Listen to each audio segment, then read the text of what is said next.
and you can tell it's real because it looks so fake. All right, you can tell it's real because it looks so fake. That is the standard of evidence for whether or not something is believable for most people who accept the screen as an authority over their own minds and perceptions and ultimately souls. For all we know, media entrainment, mind control, might actually be a soul damaging condition. Maybe the whole purpose of it is to cut you off of the very concept of a soul, lock you in the meat suit, while they replace authentic spirituality with ideas of digital transcendence and transhumanism, all to the detriment of your eternal soul as we enter this new endarkenment. But it's high tech. It looks like the Jetsons, so nobody's going to notice that we're actually moving into maybe the darkest age yet, the age of the digital hoodwink. Unlike the wool, this one's not obvious that it's over your eyes because it's transparent. All right, we're joined by the HBIC, Cubstar, Osher, AJ206, Frank Merzinbalis, Joe Fior says hello, Penguin people. Yep, we have some hybrids in here. P Triple 103 with the popcorn, Peace Circle 360 with the coffee. Jennifer Reeves, G33, awesome. Okay, good number have rolled in.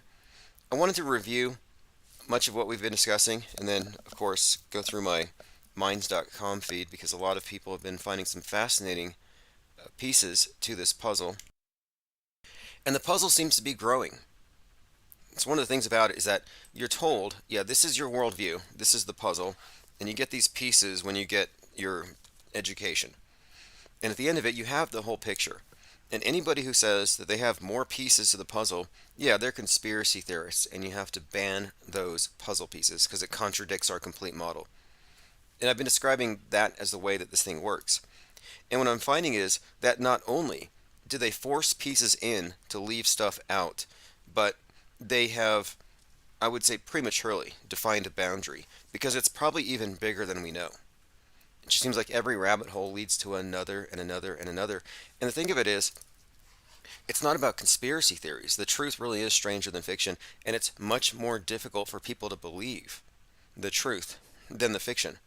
And what I'm finding too is that skeptics are the new truthers.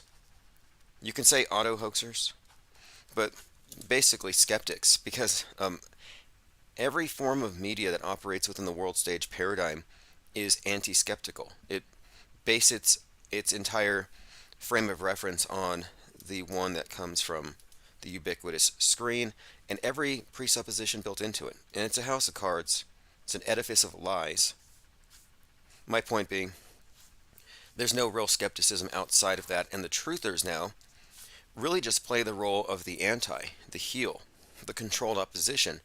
And what's more, they're running around covered in theatrical blood, crying for victims who don't exist, advocating for fake dead people whose lives don't matter. And I'm realizing, okay, well, we're not truthers because they work as part of the world stage news media psyop where they need to have like a controllable counter and one that's designed to be taken down. But what we're doing here is really off the rails. And it truly is skeptical. And I'm just saying, we are the new truthers. And if you're not a truther, you're a liar by default. And I don't mean that as a pejorative, because we're born into a world of lies, and you go along to get along, it makes a liar out of you, even if you don't know it, until you become aware of it. And this is one reason why people, I think, reflexively may balk at the truth, because they might be held accountable for any lies they have been propagating. It's true. If you're not a skeptic, you are a lie super spreader. And again, I'm not judging it. Most people are unwitting liars. There's witting liars, unwitting liars. There are agents, there are dupes, and there's various levels. And it has to do with situational awareness. And most people don't know, of course. They don't know that they were born in Wonderland with Looney Tunes physics, where if you look down, you don't fall. Well, I think the way it works is, I have to get this right. We were looking at the ISS, and it's like they say that it skips off the residual atmosphere of the Earth. So there it is. It's got its four gyros that keep it level. Because I'm like, how is this thing going 17,000 miles per hour and it never flips? It's always belly to the Earth, like it's tight, like the moon. The same face always shows to the Earth. And I'm like, how is it doing this? How does it stay up? And they say, well, it's kind of skipping off the residual atmosphere. And then it gets these boosts from the resupply modules that push it forward. And I'm like, this reminds me of the coyote when like he runs across the Grand Canyon and he can keep running and he's like more or less kept aloft off of the dust clouds behind his feet. But unless he looks down, he doesn't actually fall. And I think that's how it might work. Like I'm thinking that the astronauts can stay up there as long as they don't look down. It's some kind of Looney Tunes physics. P Triple 103 says today Aaron Rodgers is evidently naming Jimmy Kimmel as a possible visitor to Epstein Island.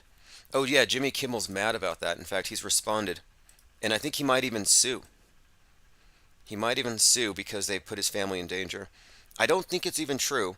It is true that Donald Trump went to Epstein Island, and you can find a video where Donald Trump is dancing next to Epstein, and they are having a great time checking out the ladies.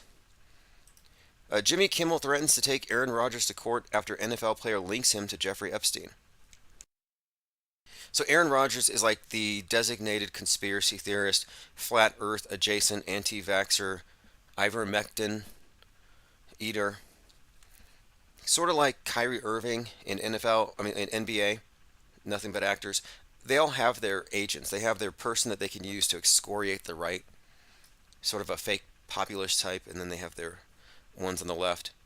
And this thing with Taylor Swift is really blowing their minds because I remember when Trump first ran, the 4chan community, the alt-right, the frog people, they called her Princess Tay-Tay. Princess Tay. Like she was some Aryan ideal. And now she's full-blown leftist, and she's like going to basically cause all the Democrats to get the votes because she's, the leader of everybody who goes to her concerts. It's some kind of sick mind control. But anyway, she went from being like beloved to hated, and now she's the worst person. I wonder if she's been to Epstein Island. But they've really been savaging her on Twitter. Travis Cloud says Jimmy did the cease and desist. Yeah, he basically said that they would sue. And I would argue that, because defamation of character, that kind of stuff is very difficult to prove, but you could say this is incitement. Because what he's actually saying is, hey, everybody, and these are MAGAs who believe it, who believe JFK is coming back from the dead, so they'll believe anything. Jimmy Kimmel eats babies. Just like the movie Sound of Freedom. And Tim Ballard is trying to save children from people like Jimmy Kimmel. That's putting a target on somebody's back. Let's see here. G33 says, yeah, like Trump wasn't compromised by Jeff E. Isn't it convenient he's the one? They say that he was undercover. Just scoping the scene for JFK Jr. so they could come back later as Q after losing the election. And then 4 years later, then they're going to come back and stop the evil. None of it makes sense to me. None of it makes sense if you really think about it. This Epstein thing seems really fake and contrived. I don't really know if it means anything. And the fact of it is JFK Jr. was actually dating. Well, not dating, but he was doing it with Ghislaine Maxwell. She bragged about it. Ghislaine Maxwell, excuse me. I watched a documentary on her. And actually, after watching the documentary, she comes off as not as bad as she's been painted up to be. Not that she's I really seriously doubt the authenticity of any of these reports. I think this is world stage soap opera. Ghislaine Maxwell slept with JFK Jr. RFK Jr. admits he flew on Epstein's jet twice. See, I wouldn't get on a jet called Lolita. That's just, to me, that's like getting on I don't know, that's pretty bad. Lolita, how would you make that not look bad? Just because it references some kind of pedo story. But RFK Jr. is an anti-vaxxer, and yet he walks around barefoot on airplanes and uses the airplane restrooms barefoot. So I'm like, does he really care about his health that much? Like, I'd be more worried about walking around barefoot in an airplane restroom than whatever is in the needle. But anyway, so he went to Epstein Island, so is he a pedovore? And you know who else went? That surprised me? Stephen Hawking's. Like that guy too. He's one of them too. So it can't be as black and white as they say. I think it's all fake. Epstein didn't kill himself. That to me is like red pill controlled narrative stuff. And it's just a bunch of hopium. They think, oh, now they're going to get the bad guys. Now they're going to let them have it. Finally, now. It's been how many years now? It's like a rerun. And MTG is hanging out with the American Shaman on Twitter Spaces tonight, talking about how this is going to change everything. And the best we have is Aaron Rodgers just flippantly throwing a name out there and being told to shut up or you're going to get sued. Yep, the Lolita Express to Pedo Island, definitely questionable. But Trump, though, is in all likelihood the Antichrist. He's much worse than just a human trafficker. And we've yet to really realize the full extent of his character, his world stage persona, and where it's going to go. Like, he's in his full-blown Biff Tannen mode. And we've been talking about Biff Tannen lately in the symbolism because Trump is the basis of Biff Tannen. We're talking about Back to the Future time travel movie. And Hiram Abiff is likely part of that name. But we are dissecting the name because what we're looking at here is the role he plays when he's like the villain. He's shown his true colors, and then he dies or he gets taken down in some way. But that's what we're waiting for, Trump's dark side. And if you looked at his word cloud, which is way scarier than a mushroom cloud to the elite media, because the words on his mind from his Truth Social suggest that he wants revenge. He's coming for revenge. T2. Cygirl says Jeffrey Epstein is probably sitting poolside right now, somewhere near Tel Aviv or Haifa, sipping on a mojito and chatting with Seth Rich. Oh yeah, right between, he's sandwiched between George Floyd and Derek Chauvin, who are BFFs. And they were BFFs. They worked together. And there was a lot of stories that they pulled because it blew up their whole story. Like, the fact of it is, if you worked with somebody at a nightclub for years, and then one day you find them kneeling on your neck, you're going to say, "Get off me, Derek. What the hell are you doing? Get off me." You're not going to be like, acting like you don't know what's going on. The whole thing was just such a farce, and anybody who believes it literally is brainwashed. And that's a fact. We can just call it out. If you're a mainstream media fundamentalist, you're brainwashed. You didn't process any of your beliefs, you just absorbed it. You let them download a bunch of really bad content into your mind. It's okay to not believe. I'm a non-believer. I'm a non-believer in MSM narratives, and a lot of these things are contemporary myths. That's what they're doing. They're myth makers. All right, we're going to go through my notes. Happy New Year, everyone, by the way, for those of you who weren't here the other night. Starting off really good here.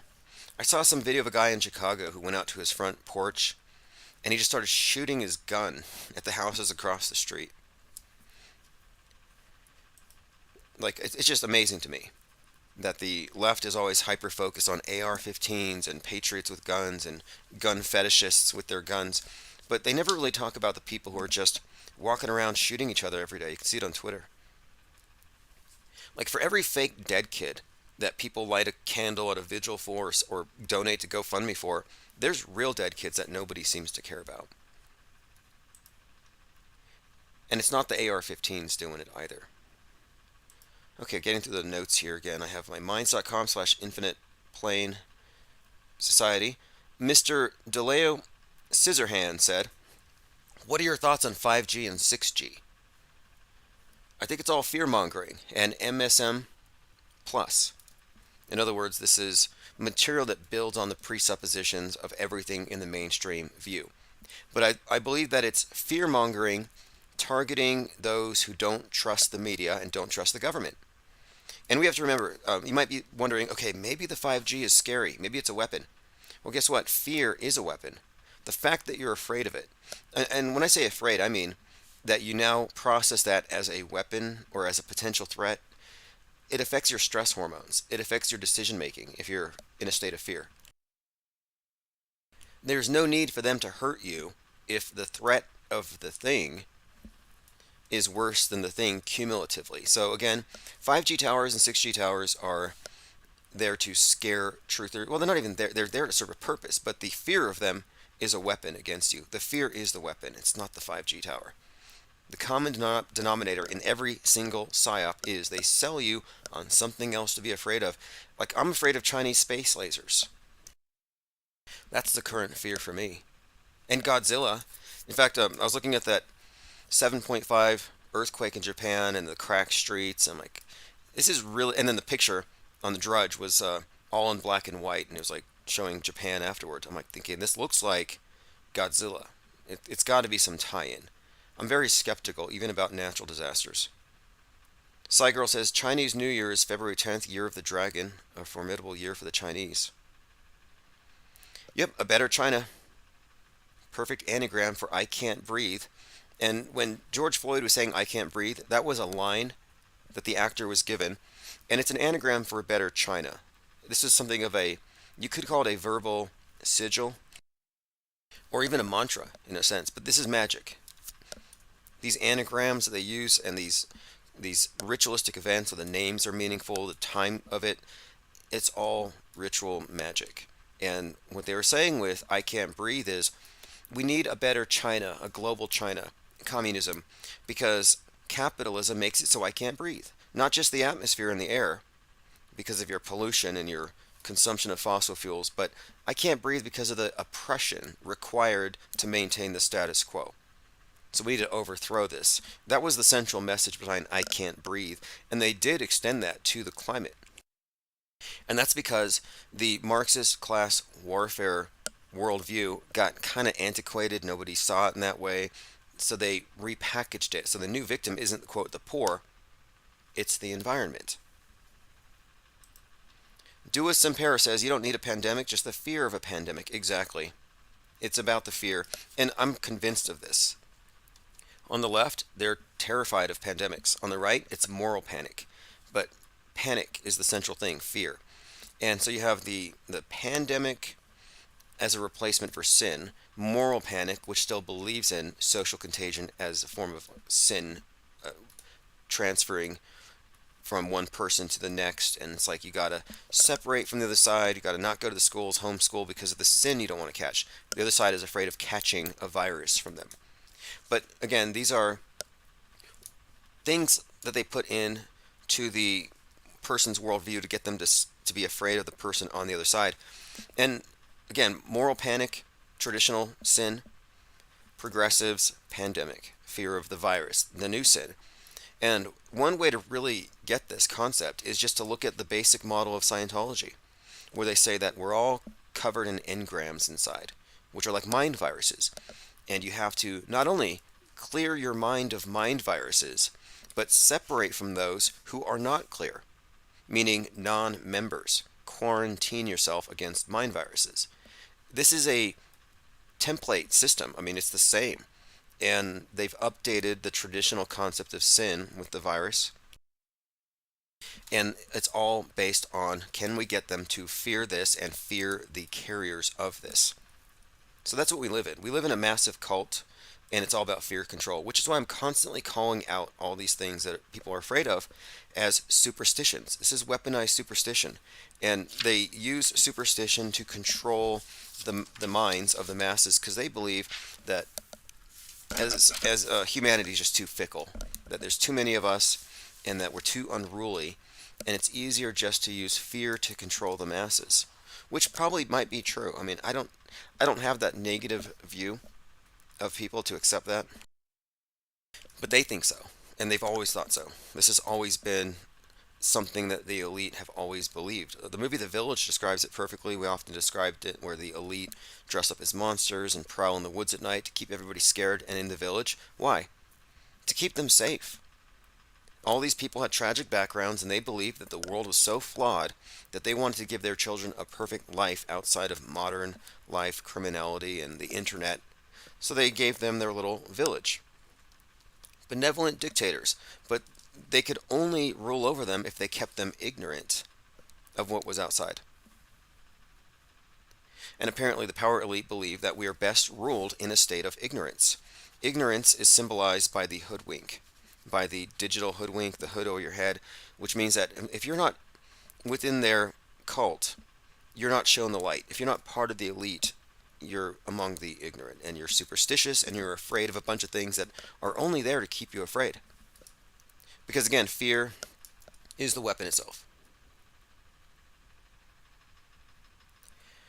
Okay, something else today. I got into a long conversation with some people about 9/11 on Twitter, went back and forth, and someone made some claims that they knew somebody. As we often get these comments. And let me go through some of these and we'll kind of show you how it got there.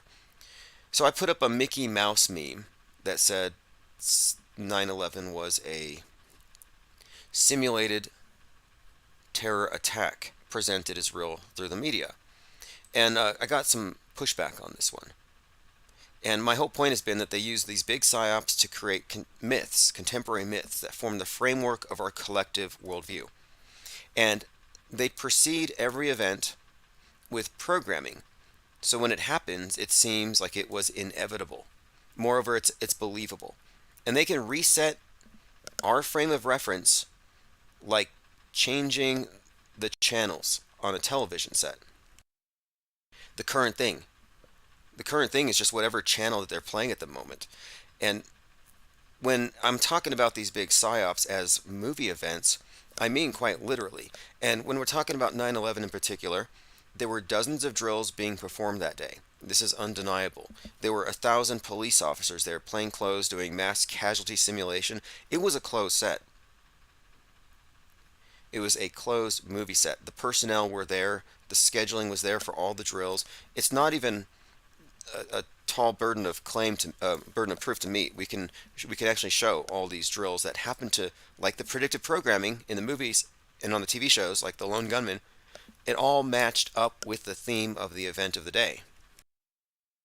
So I took this Mickey Mouse, because he's now public domain, Steamboat Willie, and he's saying 9/11/01 was a simulated terror attack. Nobody died. And I got 26 likes. I mean, a lot of people like this one. So here we go.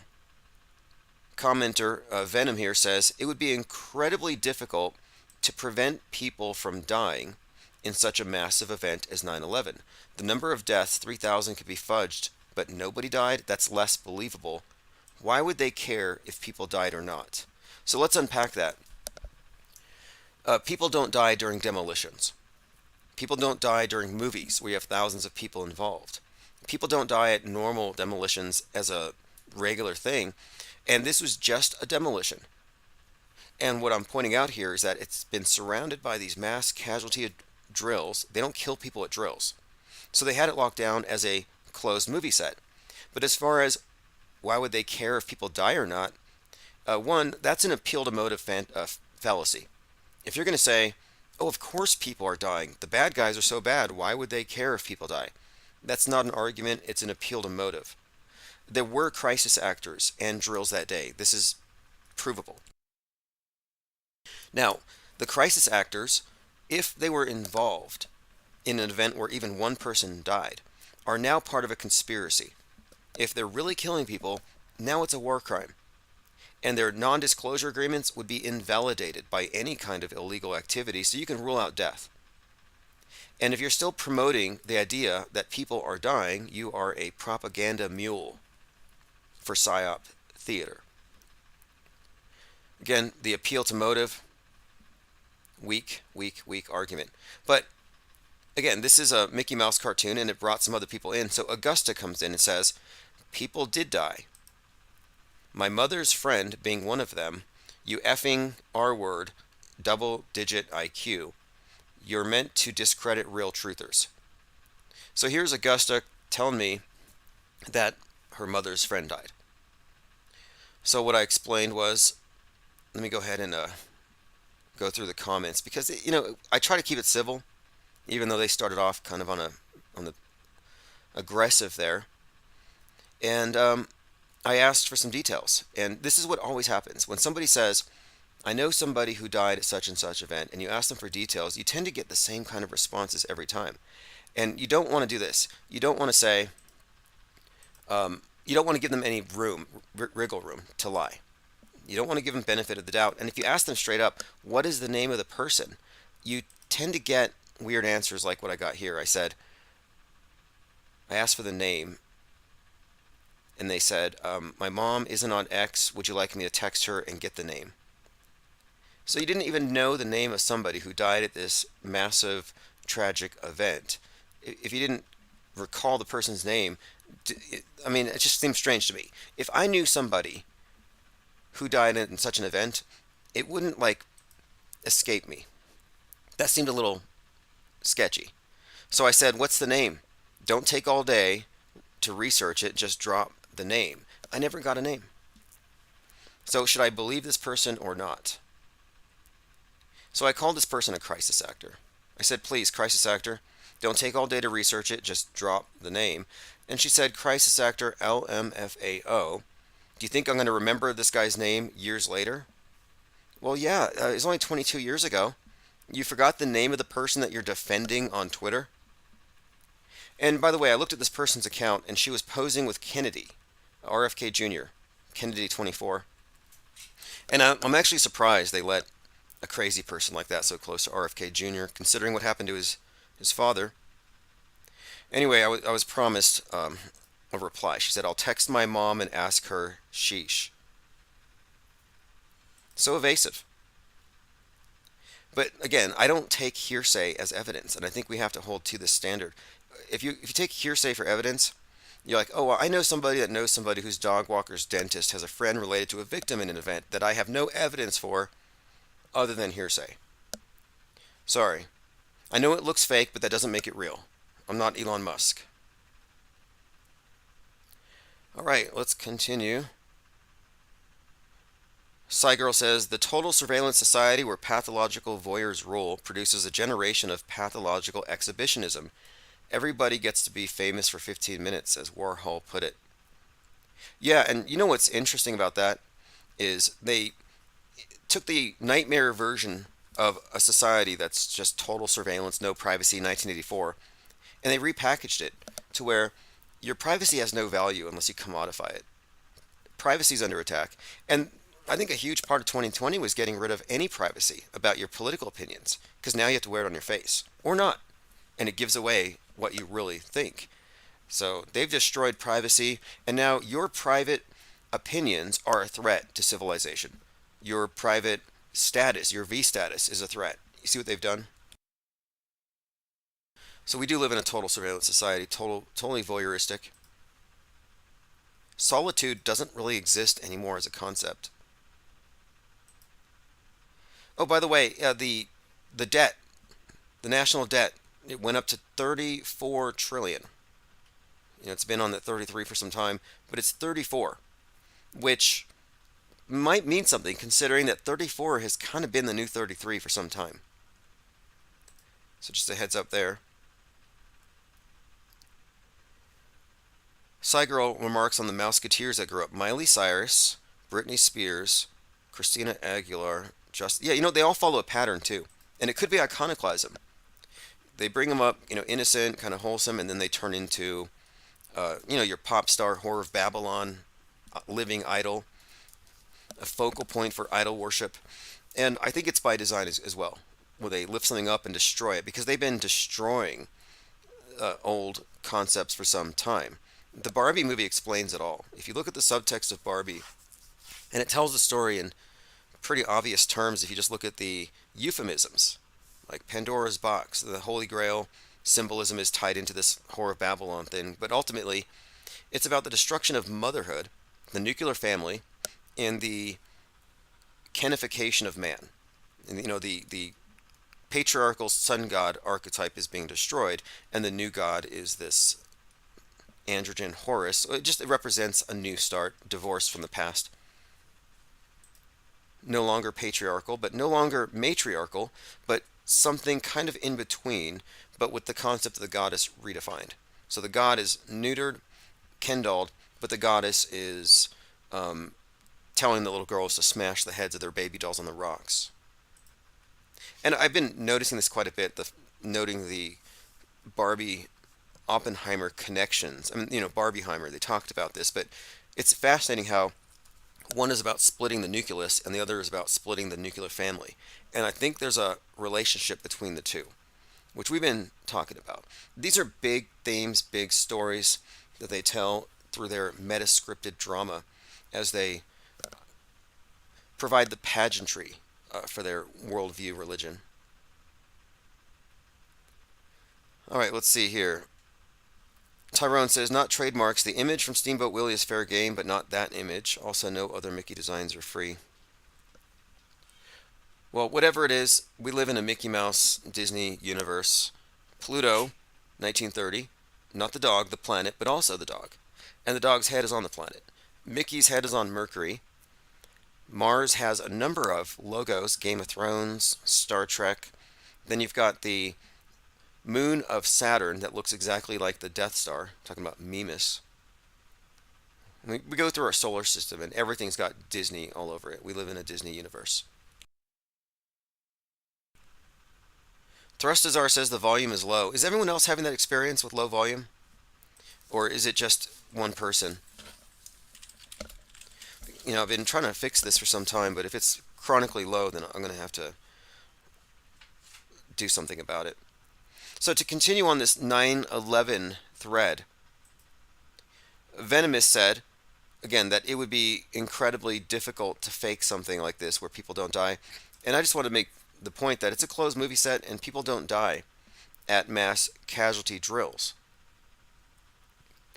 And then, of course, we have to separate the hearsay and the myths from the reality. And that's what we've been working on here. Again, this guy says, why would they care if people die or not? And my answer is, quite simply, why would you turn a propaganda event into a crime scene? Everybody would be implicated in a crime. And my point is, a lot of people have a hard time letting go of the assumption that bad things are happening and people are dying in large numbers. And if you're looking for victims to feel bad about, you can find them. But you're not going to find them in these MSM agit propaganda films. It's agitprop. It's designed to agitate you. These are, again, myth-making operations. We have the final results from the poll. Which space religion is scammier? Scientology or NASAtology? 26 votes, final result 76.9. So 76 to 24% basically say that NASAtology is scammier than Scientology. The two most popular space religions of our time. And speaking of space religions, here's from MA Astronomers on Twitter. First image of planet Earth in 2024 released by NASA. Now, this computer-generated crap isn't what the Earth actually looks like. This is an image, not a photograph. If you took out a camera in space and took a photo of the Earth, it wouldn't look like this. This is an image. I'm just pointing it out because people take a lot of images for granted. Oh, I've seen the Earth. There's a satellite up there. I snapped this photo. No, this is CGI crap. And it was put together by some guy in Photoshop because it has to be.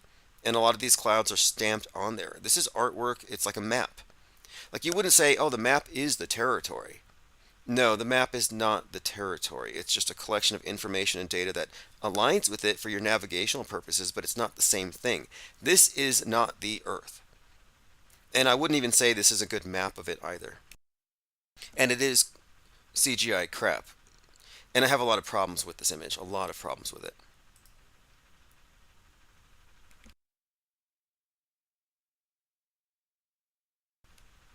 All right, going through some comments, see if anybody else. Peace Circle says volume is fine. Cygirl says Mac Air volume at 65. You know, it might just be a DLive thing. And DLive never got back on my good side, even though I love their app. NASA detects strongest explosion of energy from the sun in 6 years on New Year's Eve, and there's a 25% chance it'll knock out GPS and satellites today. Oh, that was yesterday. No, that was today. I missed this, though. I didn't have all day to stress about it. I didn't have most of the day to react to the possibility that everything would go dark. I didn't have time to stress about it, to share the possibility that something bad would happen. I didn't have time to hunker down with my Q friends and pray about the 10 days of darkness before JFK comes down on a saucer. This is what happens when you unplug from the 24/7 news cycle of abuse. I just turned off the news for a few hours because I've been working on some other projects. I haven't been paying attention. Here I get back online and I find out that there was a good chance that something bad would have happened and I missed it. Like, what if we all shut off our news and said, hey, let's all put a 24-hour hold? In other words, we will only pay attention to what happened more than 24 hours ago, and we ignore anything recent. If we all did that, we would be impossible to trigger en masse.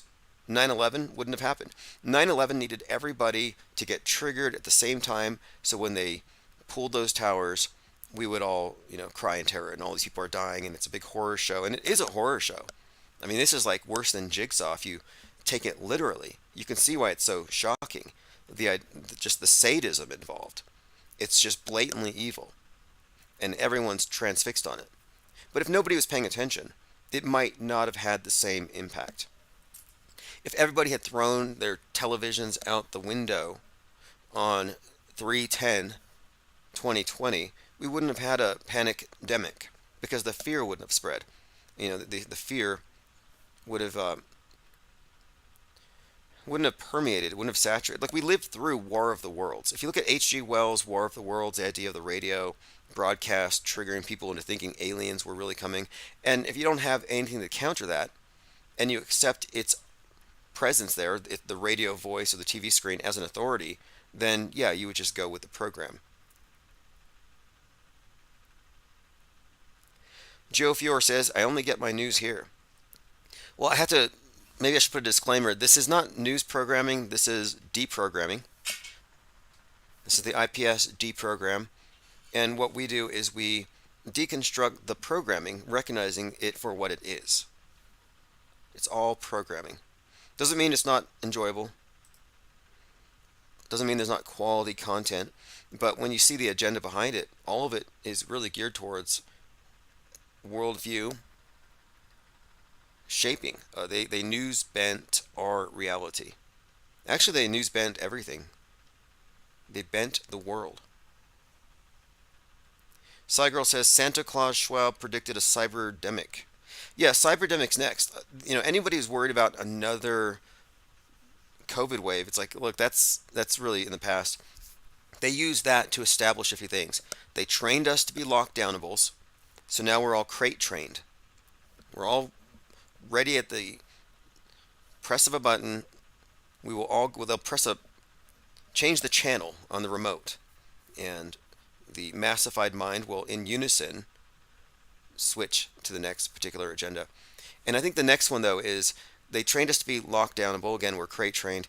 And they trained us also on, I think, how to purchase things online, Uber, Dash, and all that stuff. So now we don't have to commute. We can work remotely. Everybody learned Zoom. Everybody had their Zoom time so that we learned how also to work remotely. So we've been trained for bunker life. In fact, the reason I titled the live stream tonight, Behold the End War Live, is from the movie Leave the World Behind. Behold the End War Live is an anagram.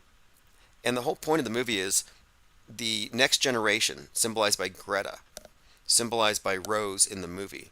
They obey NASA, leave the world behind, and they get to see the last one. As in, Friends ends. They get to see the end of it, but they get to behold the end war live because they're safe in the bunkers, whereas everyone on the surface dies.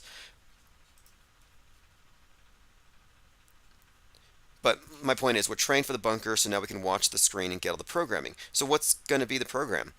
Now, the mask thing, the lockdown thing, the COVID thing, the vax thing, it's hyper-partisan. You couldn't get unanimous agreement on protective devices. But when it comes to nuke fallout, the right wing and the left wing aren't going to be able to fight over whether or not to protect themselves against fallout.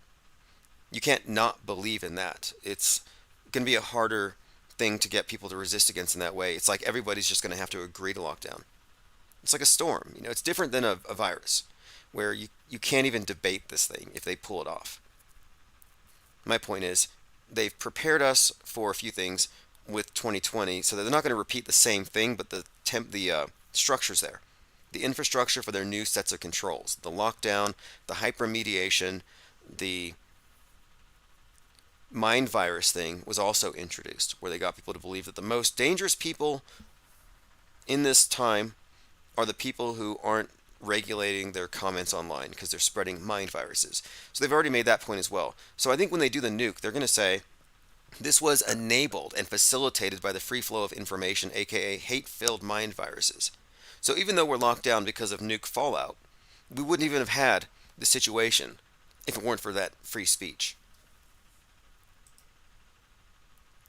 Travis Cloud says, watch that movie Demolition Man. The benevolent benefactor of the future who ruled the city, who was a villain, dresses the same way Schwab did, with that Vader outfit, except it was white.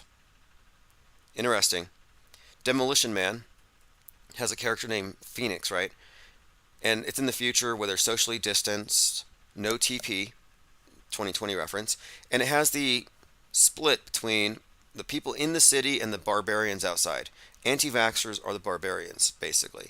The heathens, the ones who reject the world church, which is the MSM.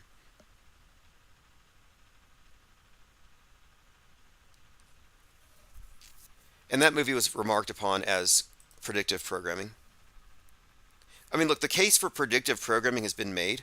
One, so anybody denying it is a reality denialist at this point. They have a very unsophisticated and ignorant view of media. We've already made the case for predictive programming. It exists. The question is, what does it mean? And truth or orthodoxy is, it's the evil people telling you what they're going to do so that you deserve it or you accepted it so they don't have to deal with karma, which is really silly. Honestly, that is objectively silly. The reason why they do it is because they are creating myths. They're shaping your mind. They're shaping your perspective. And they have to repeat the propaganda. They have to drill it in so when they pull off something ridiculous, it seems inevitable. It's in your frame of reference, and they've already engineered your opinions about the thing in advance. It has nothing to do with telling you what's going to happen, because it's not even what happens. The predictive programming is preparing you for future news. They are news benders. They write the fake news 5 years in advance. They don't plan events 5 years in advance. They're not like, yeah, in 5 years, like James Cameron, he's making his Titanic movie, 1997. And he has this scene where it splits in two and it's got jumpers on it. It goes up vertical. It looks like the Twin Towers for a minute. And there's James Cameron making 9/11 predictive programming. And they're not doing this so he's like, yes, in 4 years, we're going to do something. And we're just foreshadowing it. So when it happens, the public asked for it. And those of us who do the bad thing aren't karmically responsible. This is revelation of the method. That's what they call it. Revelation of the method is the standard truth or orthodoxy explanation for predictive programming. It's needlessly mystifying the truth. The truth of it is they do predictive programming for what they're going to fake. If they weren't going to fake it, they wouldn't have to pre-sell you on it. But anyway, you can't look at any event as an anomaly or in isolation. It's another common problem with truthers is they're like, oh no, we trust the news on this stuff. They have a bias, but sometimes they fabricate entire things. And so they focus on the big ones, the 9/11, the COVID, the big events, but then they don't put it together that no, everything's fake. Everything that's fakeable is fake if it's put through the media. And even if it's not 100% fake, the reportage, the framing of it, it's coming from a perspective that reinforces the fake worldview. And you're welcome to challenge me on that premise. Find me the real event. Find me the real terror attack. I can find you reality if you're looking for these things, because I'm not a reality denialist. The people that are believers in the news are what you would call reality augmenters. Not the same as denying, but nobody here is denying. All right, anyway, NASA detects strong explosion from the sun. More fear-mongering from NASA, but didn't happen. So here's another example of this constant refrain of it's a false flag, it's a false flag. So there are no false flags. If you can, I'd give $1,000. We raise a fund, an award, if you can provide us evidence of a false flag. Because these events are mass casualty simulations, simulated terror attacks. These are propaganda events. It's a propaganda movie. People don't die when they make horror movies. It's a simulation. And to call it a false flag is to say that people are dying. I'm sorry, but there's a lot to that statement, that people are dying. So let's say you're analyzing an event that is obviously fake, but you say, no, people really did die. Well, are those crisis actors aware of it? That they helped cover up a murder? You realize that every minimum wage crisis actor is now complicit in a war crime, in a conspiracy, in a mass murder. I mean, it's actually harder to believe that people are dying than aren't, because of how many people would be implicated in sadistic mass murder for political points. It's just not happening. Plus, you can't prove it. But here's the thing. The term false flag was planted there by Bill Hicks for the express purpose of getting everybody to think that it's either real news or it's a false flag, which just means real, but somebody else did it. So it's a subset of real. It's not real or fake. It's real or real, but more intrigue. And I'm saying that this has hampered the truth movement from the very beginning. So this is a Twitter account. It says, you want to have this on hand in 2024, just saying. This is The Secret Sun Speaks, has a great blog. But this is a burnable meme. And I don't care to burn books or censor. But if I could burn any meme, it would be this one. How to spot a false flag. Sorry, have never seen one before. He says, immediate national news coverage, political agenda, inspires intense emotion. Initial media stories conflict official story. Federal government attention. So far, so good. Mainstream media manipulation tactics. Similar drills nearby. Okay, so far, 7 out of 8, really good. But here's where I lose it. No one's allowed to see dead bodies. Okay, the assumption of dead bodies needs to go, and the terminology false flag needs to go. It's inaccurate, and again, what it does is it presumes people died, and what that does is it exonerates the media. Now it's a bloody event, and the news shows up to report on it, which is far different than the news media is producing propaganda for the government to control the minds of the masses day in, day out, 24/7. The media is complicit, not complicit, they're part of it. They're part of the PSYOP operation, and they can't be separated from it. To call it a false flag kind of takes them out of the picture. And again, the presumption of dead bodies needs to go. If you're covered in theatrical blood or fake blood for people who don't exist in 2024, you're actually way behind. Anybody saying false flag at this point needs to change. Or you're on the wrong side of the screen. You're not skeptical. We haven't had any evidence of a single dead body at any of these fake events. No evidence. And yet people are still running with this. Dead people, dead people, dead people. I'm sorry, not happening. And I shouldn't have to soft pedal it and candy coat. Like I got some really bad news. You know those kids that were just butchered unfairly? You know, young children, headshots in the classroom. Yeah, I'm really sorry to tell you, but it didn't happen. You know, you think they would jump for joy. Like, oh, I'm happy about this. Those kids aren't dead. No, they get mad at you. Because again, it's death clinging, corpse clutching, virtue signaling, whatever you want to call it. Or they adhere to this really weak argument, this appeal to motive. The bad guys are so bad, why would they care if kids die? Again, that's not an argument. We need to stop that as well. And what I'm pointing out here is that we have to be skeptical. Bottom line, every other type of media on the world stage, alt media especially, is anti-skeptical. The only people they try to shut up are the auto hoaxers. Why is that? Okay, let's look at this really quick. I want to point out the difference between God-fearing and globe-fearing. Because we often point out how the leftists are crazy with their globe-fearing, their Gaia worship, and they want you to fear their Gaia. Well, on the right side, you have the traditional concept of sin and the traditional God. So they haven't adopted Gaia, but they still have a judgy God. So this is just for contrast. This is Representative Mary Miller encouraging Christians to run for office because we need to fear God. And what I'm pointing out is that fear of Gaia is the new fear of God. My goal is to be faithful before God each day with each opportunity that comes in place. And I want to encourage people to run for office. Local office holders, those are very important.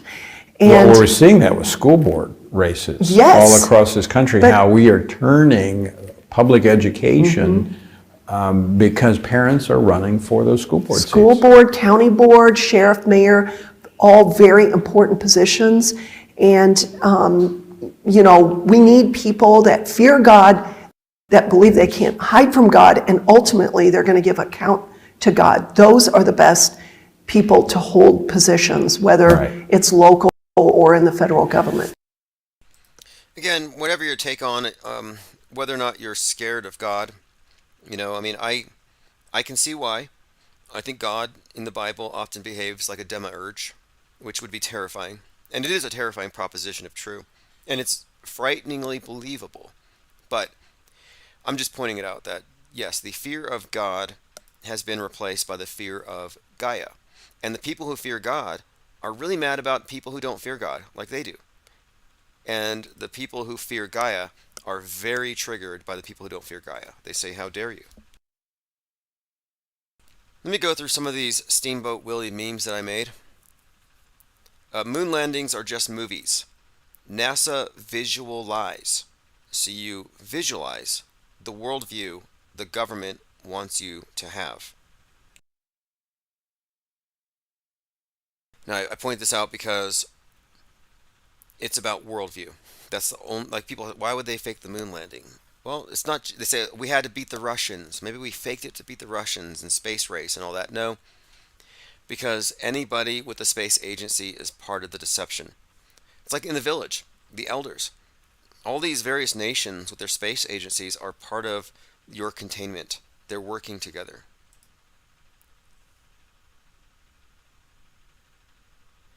Okay, let's see here.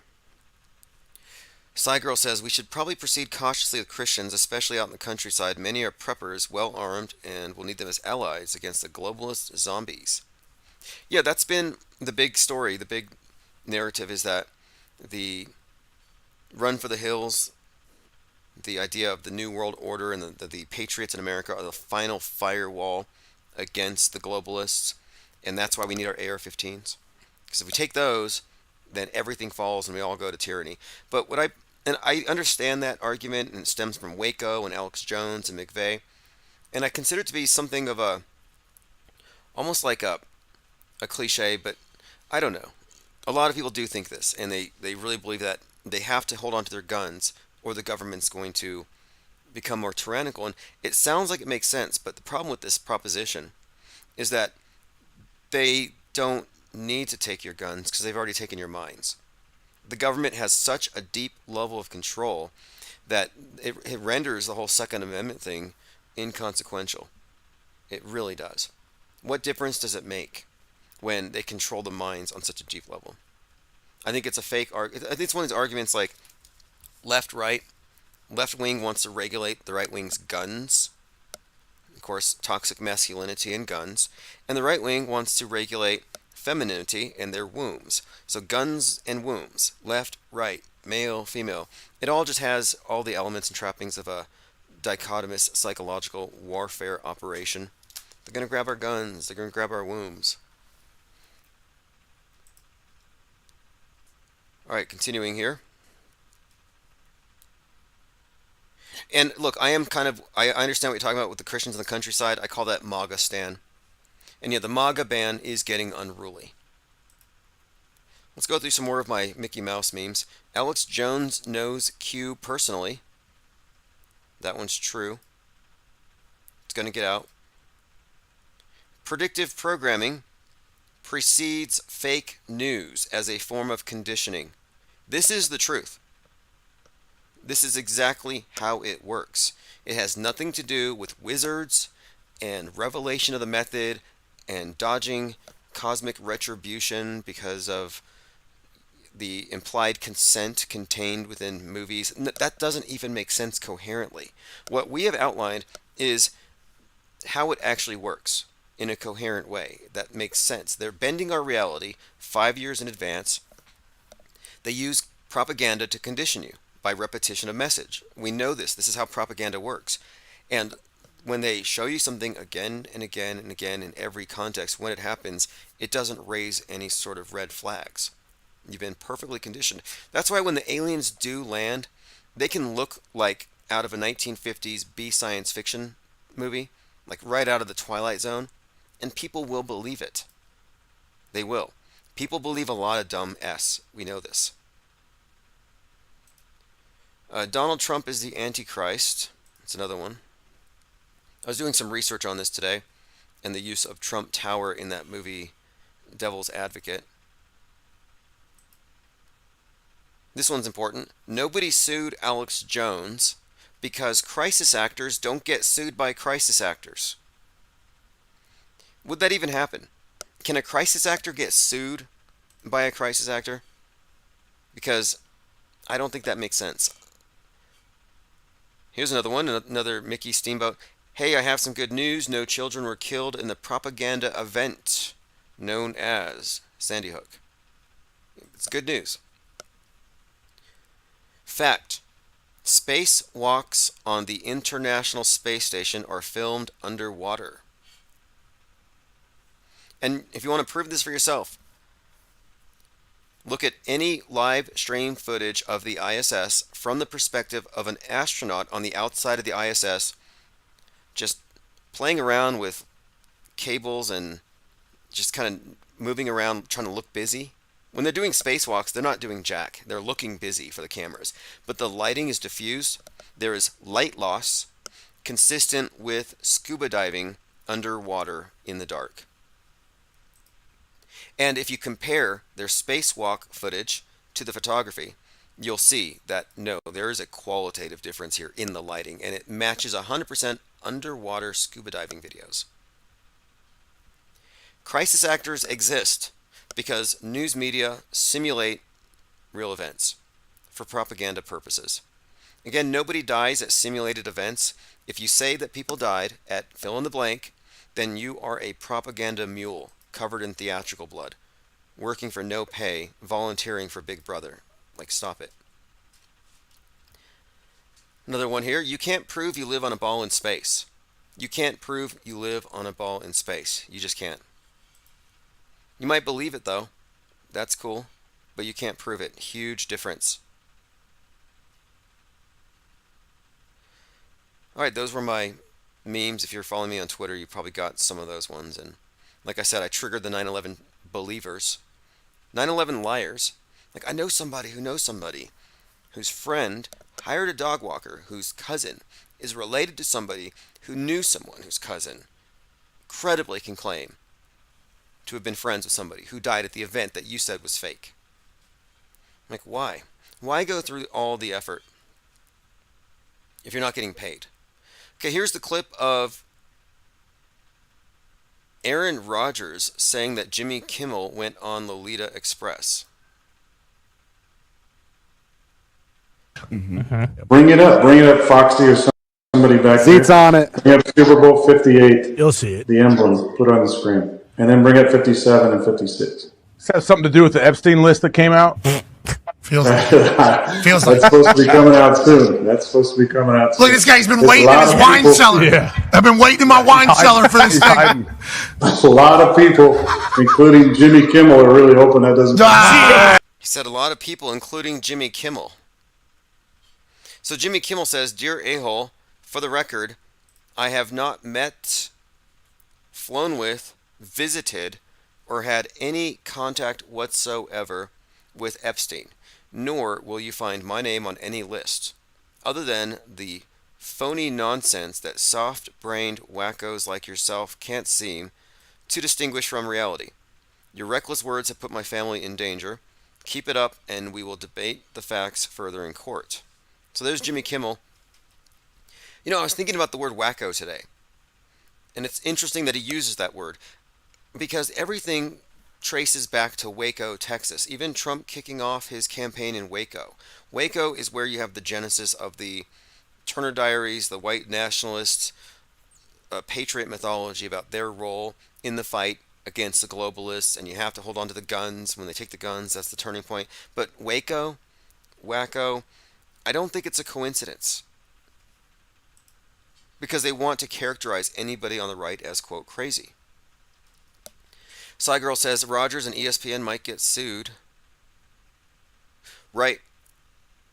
Maybe. And look, if true, my opinion is that Aaron Rodgers would be a fall guy. Like maybe they like what's his name? Musk. Musk is a fall guy.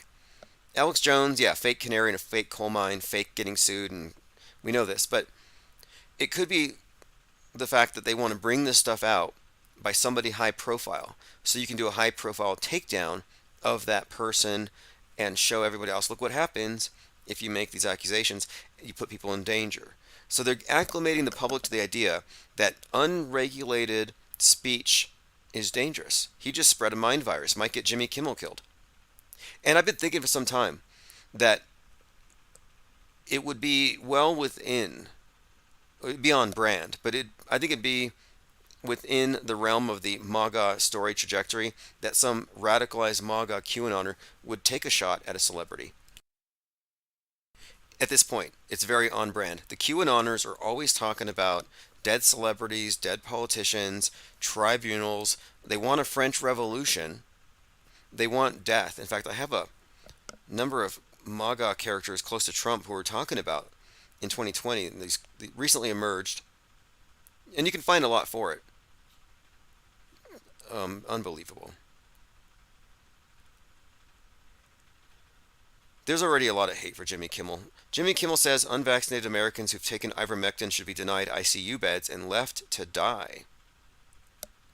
Yeah, so there's already a lot of animosity here among these lines. So it's interesting that he would be pushing the pro-vax line, and an anti-vaxxer who takes ivermectin, Aaron Rodgers, would call him out as being a pedovore.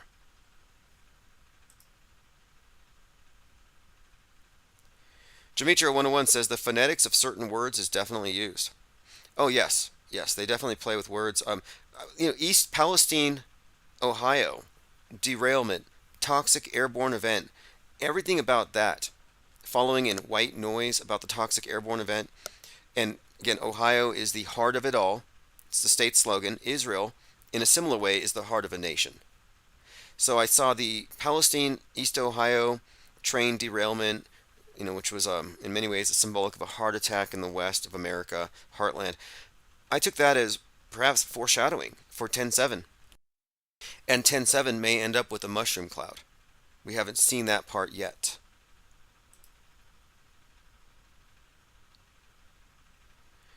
All right, let's see here.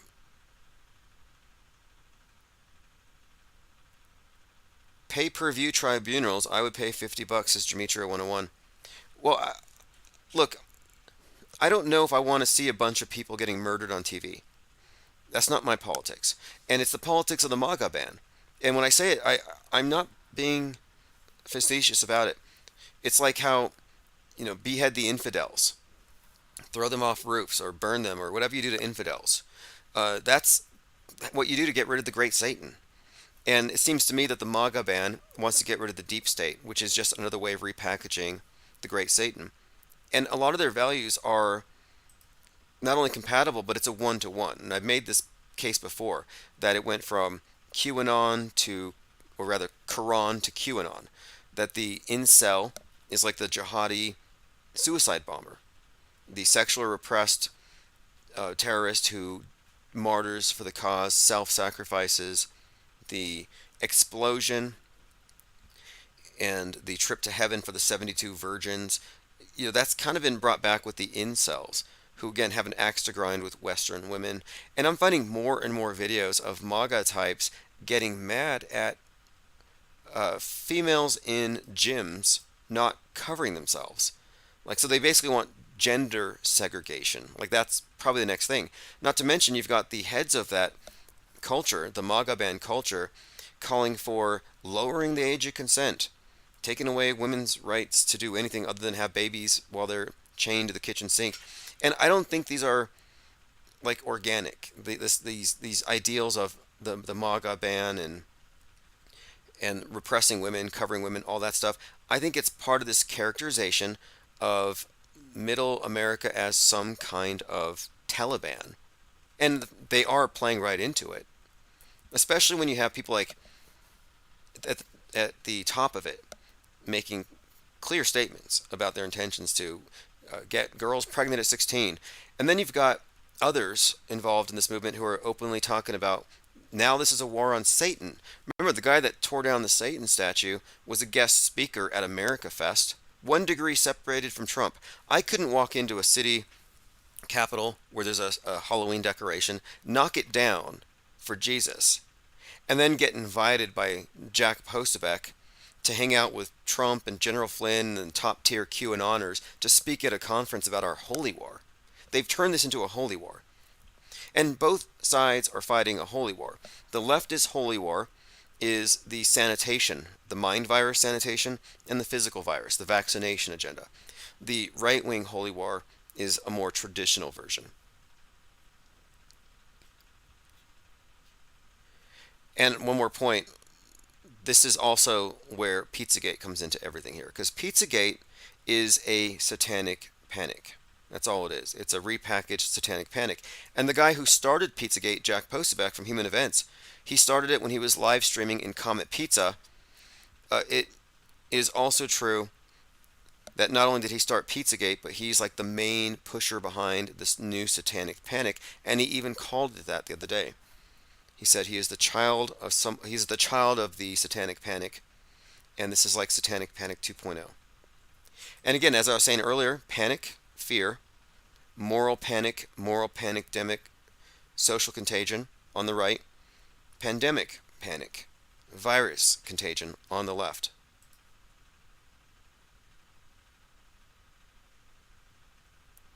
Okay, continuing. Thrustazar said, didn't the deep state already buy all the guillotines? Yeah, they bought the guillotines and the FEMA coffins. And didn't all the truthers already buy storable food items for the apocalypse? Just seems like they've already tapped out that market. Are people still buying like bunker foods? Actually, it is probably a thing now that I think about it. Joe Fiora says the Pizzagate Massacre is actually a pretty good movie. I started watching it, and it's a movie that is about truthers. It's like Red State, where the bad guys are truthers who believe in reptilians and stuff.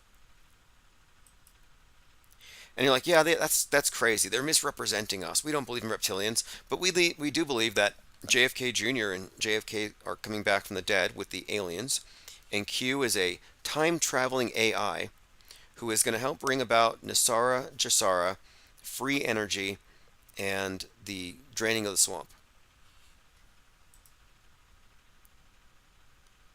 Okay, continuing here. Cygirl says the storable food is probably rotten by now. Yeah, that's all a symptom of the Bubba effect. Run for the hills, get your storable items, the grid's going down, 10 days of darkness. Never happens. Never happens. Now, how was Alex Jones storing neighbor's ass? You know, he's got to be pickling some of it. Jerky, perhaps? All right, let's see. Thrustazar says, Q folk are not truthers. No, they're not at this point. Look, they've lost themselves in a religious mindset. It's actually a neo-Christian, pagan, New Age, alien religion. And Trump is a Christ typology, right in line with Joseph Atwell's theory about the creation of Christ by the Roman state. Now check this out. Meet the MAGA cultist behind Trump's troll army. So this is a man named Brendan Dilley, and I alluded to him earlier because this is someone who was basically about going violent and he's a violent insurrectionist. And not only that, but he's been noted because he's close to Trump. As in, he's spent time with Trump. He's spoken at all these various events. Anyway, you've probably never heard of him. MAGA cultist Brendan Dilley. But listen to some of these quotes about violence. You have to develop a stomach for it, he proclaimed. Develop a will for it. You want to save your effing country, this is what it's going to take. It's going to take you having the stomach and the spine and the testicular fortitude to support the President of the United States and the Department of Justice in firmly imposing the law of the land. So this is the MAGA ban with their own version of like Sharia or something, but they got to impose it. But this is the part that really caught me. In 2019, he said, when it comes to attacking our enemies, Trump's enemies, quote, it doesn't have to be true, it just has to go viral. It doesn't have to be true, it just has to go viral. That seems to be the MO of every major limited hangout operative spewing garbage on Twitter, calling it truth. All these red pill accounts, like true or not, doesn't matter, just as long as we flood the zone. This to me is the nuke. They're not going to do a real nuke Oppenheimer and blow up the world. I mean, they may simulate one. But what I'm saying is that I think on a deeper level, they have used the atom bombing of our minds to destroy our ability to articulate reality. They've basically split everything. We have a schizoid break from reality, where now it's just truth is secondary to just clicks. It's reality by consensus. If enough people retweet it, it's true. So here's a popular meme that underscores my point about MAGA ban. It has a blonde woman talking to a blonde man, and she says, men should guard their thoughts against lust. He says, yes. And then he says to her, women should dress modestly. And she says, what, you want me to wear a burqa? I hate you, red pill misogynist. Now, this meme is pretty typical of what I've been pointing out, that the MAGA has been more and more embracing the values of Islam or the Taliban by design.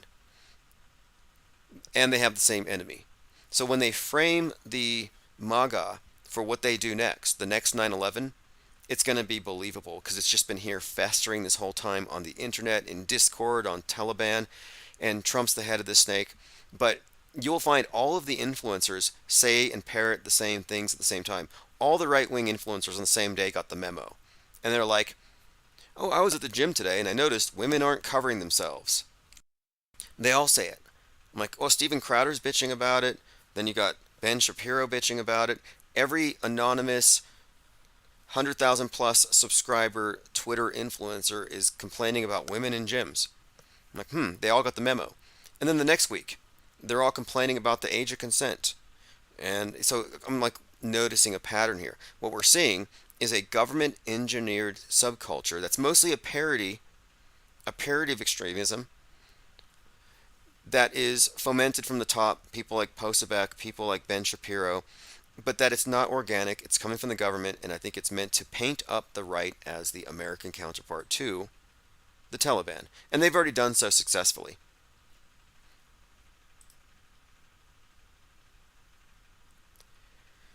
All right, moving on here. Thrustazar says, Rome did hijack the Messiah episode to twist it into a control system. Well, I'm a non-believer, just full disclosure. I'm a non-believer, but my understanding of Joseph Atwill's thing is that they use the method of taking old stories and then retelling the story in a modern context as a way of fulfilling prophecy, kind of like predictive programming. So his point of it is that the military exploits of Titus Flavius, written about in the Josephus's account of the war with the Jews, that the military campaign was actually a retelling of the Gospels, with Titus playing the role of Christ. And this is fascinating because he calls it a typology. It's fascinating in the sense that we're always talking about syncretism and the retelling of stories in a modern context. Global warming is a retelling, for example, of Noah's Ark.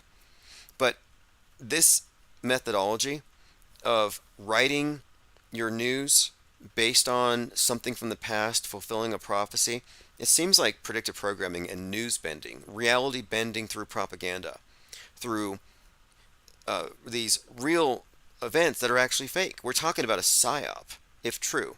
We're talking about a psyop a couple thousand years ago. And I think it makes a lot of sense if you look at the basis for it. The basis for it had to do with selling non-idol worshippers who only believed in holy scriptures on idol worship and state-olatry by introducing a Messiah that would fulfill the requirements of all their prophecies. But that the story of this Messiah was written to correspond to this guy's military exploits. I mean, it's a fascinating take on it, but what I'm saying is, this is what they've done with Trump. This is what they do with many world stage characters. They're emerging out of our old media. Not our Old Testament, but old media. But again, I've gone through Joseph Atwell's work, and I think the framework, the methodology makes perfect sense. But when it comes to the religion itself, I don't get too much into that other than to say that my honest opinion, based on my study of the matter, is that the personified sun god thing is apparent in this religion. And not only that, but that the other aspects of it that would make it a complete pagan faith have been deliberately excised and occulted, but they're still there. It's still there. I don't think there's a real fundamental difference between paganism and Christianity in their structure, except Christianity is actually effacing half of it. But it's like I said, that's my opinion based on the structure. I haven't talked to God personally, and I haven't been given any kind of insights that are based on fact. And I don't just follow along with what people tell me to believe. And so what I think is that religion is worldview formation, and that the new media we talk about today all the time, the media is like the new Bible, in the sense that it's our worldview that we agree upon. But the media is always changing, and it's telling us about the future and what might happen, what's to come. Our future salvation, possibly from aliens. So in other words, our media is like the New Testament, a living testament, something yet to be fulfilled. But then we have the corresponding history, which would correspond to Old Testament. It's already set in stone, and that's the background story, the creation myth, how we got here. It's the backdrop for the new. So I'm looking at religion as old school fake news. And whatever you think about the various stories in the scriptures, they do have value. There's literature, there's profundity, there's beauty, etc. And there's also a lot of insanity and psychopathy. But the point of it is, the essential framework is astrotheological, and that's not deniable.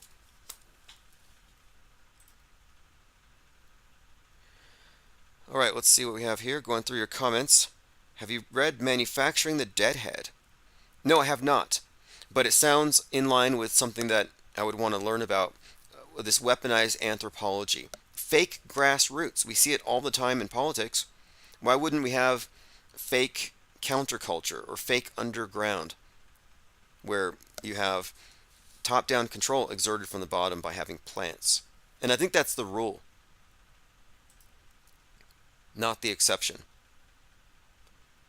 The manufacturing of subcultures, it just seems like that's exactly what their main objective is at all times. MAGA is a construct. They invented MAGA. There's evidence, I think, you could find that the whole MAGA thing, even the red hat, all this stuff is based on a template, and it's even predicted in this Economist called, look at the Economist cover from like 2013, The Weaker Sex. It's got a guy in a MAGA hat before there was a MAGA. It's a red hat, and he's inside of a cracked, broken Q. Before Q. But it's not a Q. It's a male symbol that has fallen, so it's pointed down, the weaker sex. But this male symbol looks like a Q, and it's got what looks like a sad MAGA inside. And it makes the statement about the death of, hetero, male, cis Americans, like basically forecasting where we are now, Barbie Land. And I think we're going to get to Barbie Land when they convince the public that we need to get rid of this, the MAGA ban presence. So, I understand traditional values, and I understand the progressive values and where they're each coming from. And what it seems to me is that they are creating a caricature of traditional values so they can destroy it. As in, destroy traditional values altogether. This is why you can't have nice things. Can no longer have this. And now I'm seeing a trend among anti-Q types to just say that now Q is literally anti-Semitism. That the deep state is literally a repackaging. It's like they're just basically saying the Q is the new swastika. And last year, I remember having this conversation with someone. I said, look, in 30 years, they're going to have their history lessons looking back at 2020 to 2024, and they are going to present the QAnons as the way that we were in school shown Nazis. Like, who were these crazy people with this weird symbol on their arm following this guy with the weird hair? It's all repeating. Demetra 101 says Trump's first magazine had a Q in the top corner. Interesting. All right. Let's go through my tweets. I wanted to catch up on a lot of stuff. We don't have a whole lot of time for calls tonight, but tomorrow we certainly will. Plus, there's a lot more to talk about.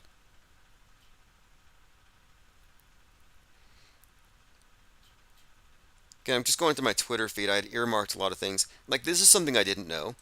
The KKK actually has black, red, and white. They have multiple uniforms. So the black Klan hood thing wasn't started by Ye. So Ye is wearing this black Klan uniform, which isn't even new. I think he was wearing it for his black skinhead video 10 years ago. But, you know, he got some flack for wearing that. And I'm like, well, you know, you did wear a literal Klan hood. But Ye's been in the news a little bit lately, and I think he's made some people mad. CCG Bryson is a conservative rapper who broke his NDA. He broke his NDA with Ye in order to tell Ye to repent for sharing pictures of his wife in scanty clothes. But what's interesting is CG Bryson says that Ye is not bipolar. He claims that that's fake. It's the second time I've heard somebody close to Ye saying that he's faking it. And, okay, now, like, wait, how does that make sense? Why would Ye fake that he's got some kind of mental disorder? Why would you fake it? Unless it's some kind of an act, for example. So I looked into this, and it turns out that the video, here's Kanye West, black skinhead, spelled with 3 Ks. He's got 3, well, black KKK members. So I looked it up. What's the meaning behind it? The song's lyrics center on racial tension and the crumbling mental state of the character West portrays on the album. I think it's notable that it came out in 2013, one of these years I've highlighted for predictive programming for right now. But he's playing the role of somebody with a crumbling mental state? Or is this life follows art? So what is this? Is this life following art, imitating art, or is this the guy's doing a psyop? Tyrone says Black Klansman is based on a COINTELPRO agent of the FBI. Oh, okay. Interesting. Fascinating. Well, the fact that he's hanging out with Nick Fuentes, the head of white nationalism, made no sense. And then he's the one who calls out Israel in a way that none of the others do, but they all get behind him. So you have these racists who would hate him in every other context who are like, yay, Ye's right, Ye's standing for us, like the Goyim Defense League, for example. Another group of actors, provocateurs working for the government. But the inversions have been fascinating all around. I mean, the White Lives Matter with Candace Owen, whose husband owns Parler. Anybody who is that connected to the PSYOP entertainment complex, who can hang out with the leaders of any of these limited hangout groups and these provocateur groups, is questionable to me. Because there's a point where you can't be that much of a dupe. There's a point where you lose that plausible deniability. All right, let's move on here. Travis Cloud says Black Klansman directed by Spike Lee. You know, if I had to put a name on it, because Spike Lee is one of those I would consider to be a metascriptor. You know, like we talk about Stanley Kubrick, we talk about James Cameron, and writers like Alan Moore or Tom Clancy. Various writers and directors who have significant contributions to the psychological operations in their entertainment propaganda that prepares you for these things. Like any director who did predictive programming for 9/11, for example, is a quote metascriptor. They're writing the stories for the big metascript that will be sold to you through the news that change our reality by inserting it into your entertainment, downloading it into your mind, into your frame of reference, making it seem real. Now, any of them. So, Spike Lee is very well represented. I think he directed a few of these events. I would probably say Michael Brown, Hands Up, Don't Shoot, Spike Lee. In fact, he tweeted the address of somebody that had the same name as the cop that shot Michael Brown, and a lot of people had to go into hiding. He was calling for like mobs. But I think he directed that. I think Spike Lee also directed the death of George Floyd psyop. And I think he's also directing what I happen to think is going to be a future psyop involving a certain former quarterback. But yeah, he's definitely well represented among metascripting, specifically with these Black Lives Matter operations. Jordan Peele definitely directed the fake death of Jordan Neely. Again, the name Neely is obviously a George Floyd reference. And get this, Jordan Peele, and this was found out by Synchromorpheus, all credit to him for this one. Jordan Peele, and there's so many tie-ins to this, it's a fascinating example of this phenomenon of finding out who directed a movie. But, so he directed a movie called Nope. Okay, so Nope, about this alien thing, and it was about people going to go witness the spectacle of a flying saucer. However, the director said it was actually about the George Floyd event and about spectacle itself. So it kind of follows that he would have directed another George Floyd event, another asphyxiation. Daniel Penny asphyxiating Jordan Neely. Again, kneeling like Derek Chauvin kneeling on the neck. But that story taking place in a subway also has other tie-ins, because for months leading up to it, every right-wing meme thrower, every right-wing propaganda spewer that I've been referencing, these influencers, were all saying, get out of the cities. And they would share videos of subway violence. Get out of the cities. Get out, get out. And I noticed this, and I said, look, they're all saying get out. Well, Jordan Peele directed a movie called Get Out. And Get Out happens to include a character that looks like Daniel Penny the Strangler, who has a lacrosse wand in the movie. He's a lacrosse player, and Daniel Penny's a lacrosse player. There's so much there to unpack. But my point is, I'm pretty sure that you can look at Spike Lee and Jordan Peele as two other directors in this genre of the PSYOP entertainment complex, the race war side. Cygirl says, Candace Owens got to know they used two different actors to play Derek Chauvin. Yeah, Derek Chauvin, who got stabbed 22 times. Derek Western Chauvinism.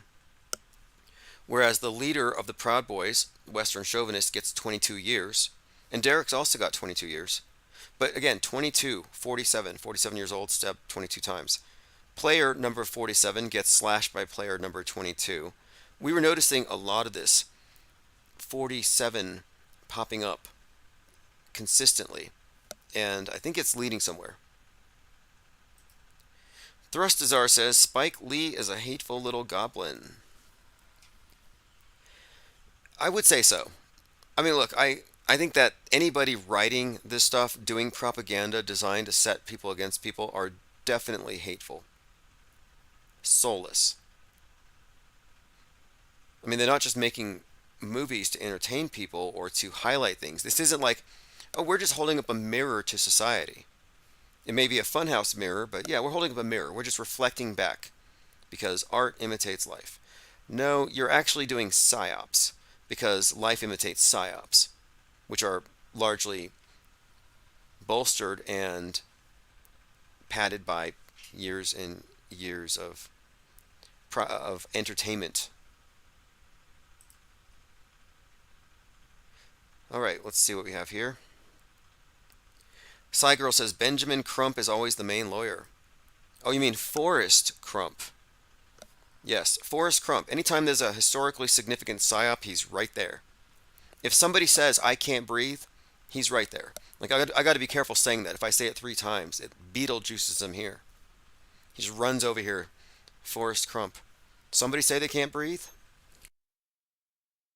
He literally showed up at Astro World, where nobody could breathe because they were getting crushed. He showed up at the Twin Parks Bronx fire, where somebody said I can't breathe, and it's because of space heaters and climate change and rich people causing poor people to die in their towers. All just Marxist class warfare theater. But yes, he's definitely the one. Needle. All right. What a grift. And you can also find, I think his name is Dr. Bader, the guy who did the autopsy on JFK, on Elvis, on George Floyd, also on, God, if there, anybody, oh, probably, I don't know, anybody who dies, any celebrity who dies and gets an autopsy, it's like the same guy does all of it. You know, the other night someone called and they mentioned, you know, these world stage names. I should have mentioned Dr. Carver. Out of all of the world stage names, Dr. Carver, the coroner, is probably one of the best ones. Elephant Tusk says, what was the name of that festival where all the rich people went to live like poor people? Are you talking about Burning Man? Burning Man was mud flooded, which is kind of interesting. We talked about that one. It was 666 days after the Muddy Yay fashion show. Like there was some kind of connection there we looked into. And a lot of people had that schadenfreude. They were like happy about these rich people getting mudded in. But no, they made it back out. And Burning Man is like Bohemian Grove for leftists. All right, let's see. Going through your comments. Cygirl says, Crump did Trayvon Martin, George Zimmerman with an imposter for the main witness. I remember Trayvon Martin's girlfriend laughing on the stand. And that's before I knew stuff was fake. And that was when I really started paying attention, though, to how the media manipulates in order to incite. How they're like, this white on black violence. And then you're like looking at George Zimmerman. I'm like, But looking at that entire event in retrospect, I can see how, yeah, that was the new Emmett Till. That kicked off BLM the way Emmett Till kicked off the civil rights. And then you saw how it was picked up by Jamie Foxx. And Jamie Foxx was really strongly represented in the Metascript and in the PSYOP Entertainment Theater this entire, 2023. Remember, he was 55, and he died on the movie set, and he came back to life. And they kept talking about he died, and he came back. He's a clone. And then they cloned Tyrone came out. And we analyzed the subtext of this, and I'll go back and review this stuff because they cloned Tyrone. Well, the name Tyrone ties into to Tyre and Tyree Nichols, which was from earlier in the year. But the connections had to do with, it started off with this, MLK and Rodney King. So Tyree Nichols was the one who was beaten in a way reminiscent of the Rodney King beating. And again, Rodney King hit 33 times over a course of 1 minute 19 seconds. Well, after he was killed, there was a protest, and MLK Jr.'s daughter shows up. So you have Rodney King mentioned, and now Martin Luther King mentioned, because his daughter's there. Those protests shut down I-55. And I'm like, oh, interesting. Then they have his funeral at Mason Temple, where MLK gave his final speech about the Promised Land. And Al Sharpton was there throwing fire and accelerant on the whole thing. So I'm like, okay, I'm looking at this, and at the same time that I-55 is shut down, a chunk of the sun is said to have fallen off at the 55th latitude.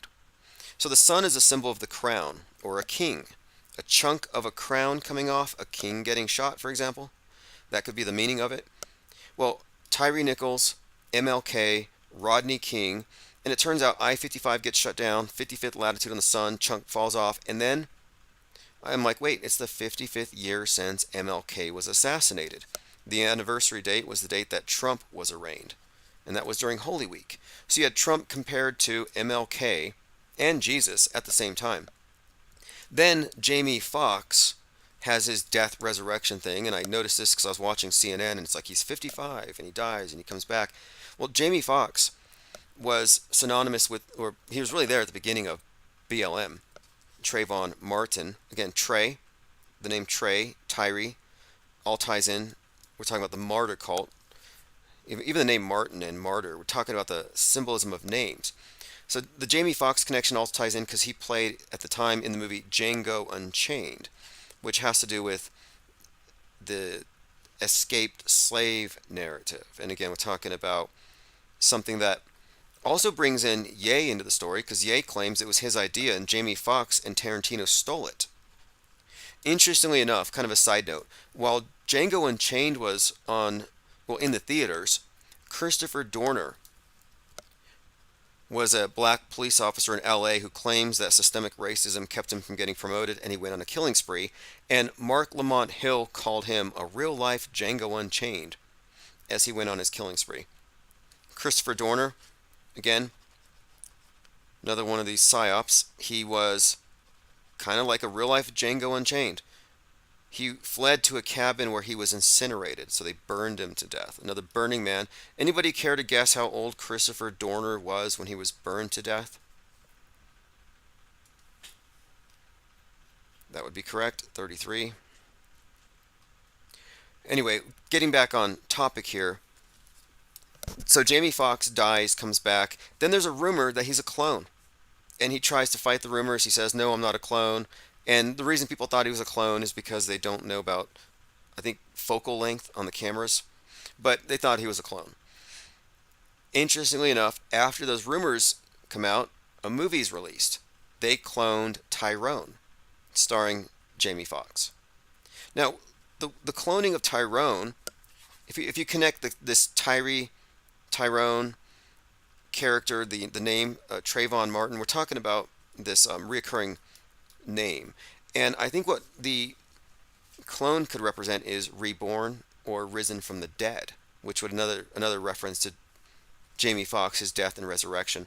But again, I'm not getting too far into the weeds here, but just pointing out that Jamie Foxx's role in a movie with cloning, that his real life fake death and rebirth thing that he was talking about, the tie-ins to 55, to MLK, the headshot, all the King references, were all built in, and they all consistently tie into his role even with BLM. Which all, again, I think speaks to the common directorship of all these different psyops, where the entertainment reinforces what's happening on the world stage. If you haven't seen They Cloned Tyrone, it has all the best elements of Truman Show, Westworld, and I would even say Josie and the Pussycats. It's about mind control, actually. Tyrone says, not sure I like where this is going. Okay, where this is going, where this is all going is this, and this is what I've concluded some time ago. I think that for this new age, they've reintroduced sin. We've talked about this, the virus, the carbon footprint, the vengeful globe god. They've reintroduced heaven as space. They've brought back a lot of elements, but they still haven't brought back evil. They haven't perfectly defined evil, but they've got a secular replacement in systemic racism. This is why it was a big deal in Leave the World Behind, the 1619 reference in The White Lion.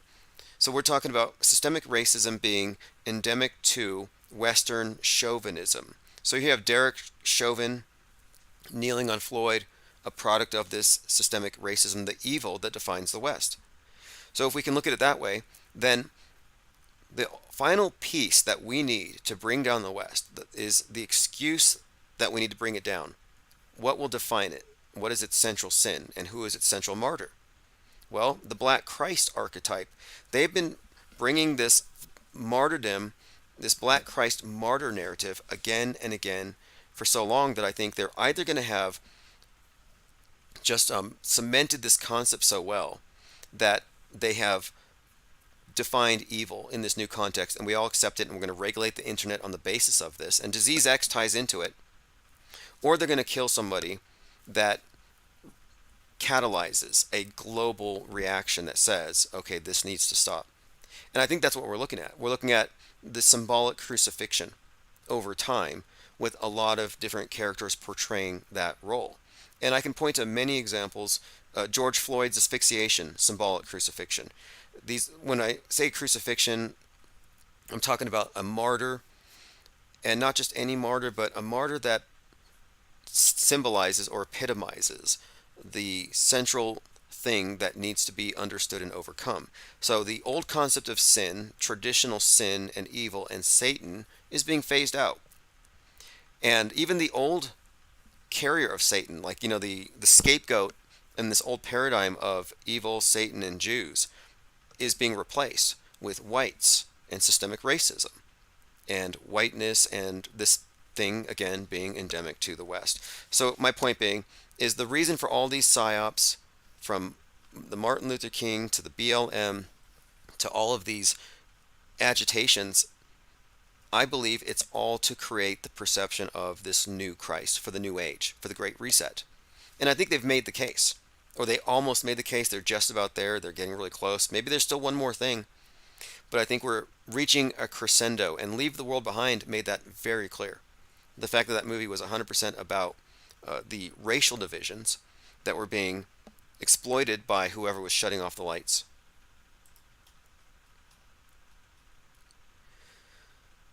Okay, I think we have to go. I have a couple Uber errands to run. I'm kind of have a couple obligations, but we're going to start earlier tomorrow. We're going to take calls, and there's a pretty good chance we're going to start the IPS Morning D program.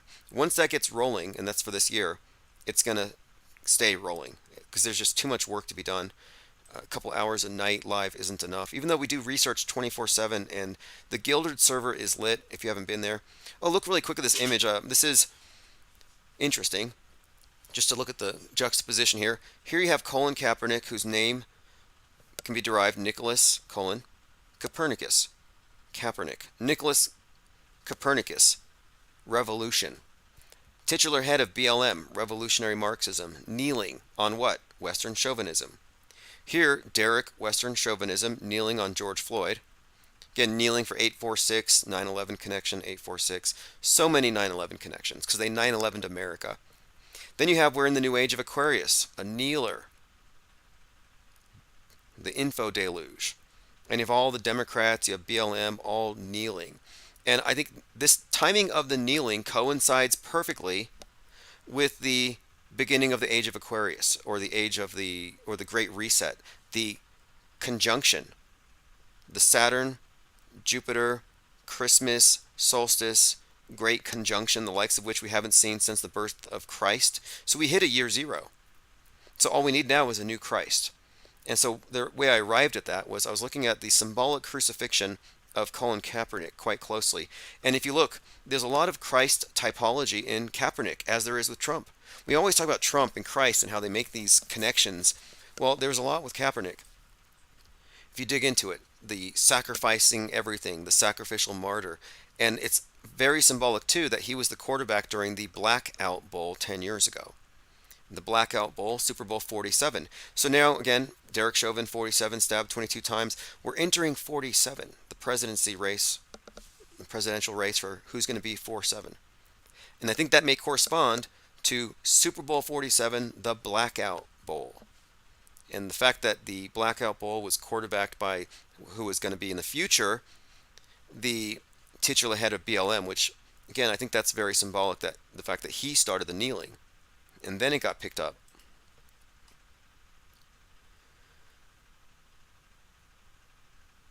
Girl says, people will be so desperate for a way out of the chaos and uncertainty, they will opt for the security and protection racket. Oh yeah, the bunker life. Maximum security. Anybody who was worried about being rounded up and being sent into FEMA camps, yeah, they rounded you up online. Your home FEMA camp is going to be the norm, and you will be your own prison wardens. You will snitch on your neighbors, so they don't need a panopticon. They don't need everybody crowded in one smelly place where they have to tend to everybody's needs. No, they have everybody in their own home FEMA camp. By the way, 2024 is the biggest election year in history. More than half the world's population will vote. So this is a pretty, what did Trump call it? It's turning out to be a monster. It's going to be a monster. Not for us, though. Everyone's going to be panicking like it's Godzilla, like it's Armageddon, etc., as usual, because they're trained. They're triggered. They're responding to programming. They live in the news-bent reality. Do you remember earlier when I said that if everybody just put off watching the news for 24 hours, we wouldn't have any drama? And I think that's true. If we just put everything off for that little bit of time, that's the suspension of judgment I've been talking about. You pull yourself out of the place where you're supposed to just react and react. Anyway, let me go ahead and turn this back on over to the 24/7 here in just a moment. I'm just pointing out that this next year is going to be very big for the people who exist on the timeline presented to them. So they just treat everything as organic and real. But if you understand that it's bent, you don't really have to react to anything. Like, you don't have to treat 2024 like it's the end of the world with all kinds of hype and then look for everything to confirm that it's all falling apart. But they're going to engineer that perception. Elephant Tusk says, planes on fire and earthquakes. Japanese plane collision kickoff 2024. Oh yeah, that's right. Trains were last year. This year it's going to be planes. Yeah, the current thing. What's the current thing going to be? Now, the movie Leave the World Behind did feature a lot of planes falling from the sky. And the last I checked on Drudge, the cover article was a burning airplane. And they called it a miracle. I think they said 389 survived. Real or fake, I don't know. Miracle in Japan. See, Godzilla. They just had a tsunami. And by the way, the 7.5 tsunami, that might have a tie-in as well to Stranger Things. And to a drill they did in Seattle in 2022. Miracle in Japan, 379 passengers survive after plane smashes into jet. Or it's Godzilla and they're covering it up. Okay, this is Auto Hoaxer GTFO. We'll see you all tomorrow. Subscribe to the newsletter. Thanks for the comments. And we're going right back on over to 24/7.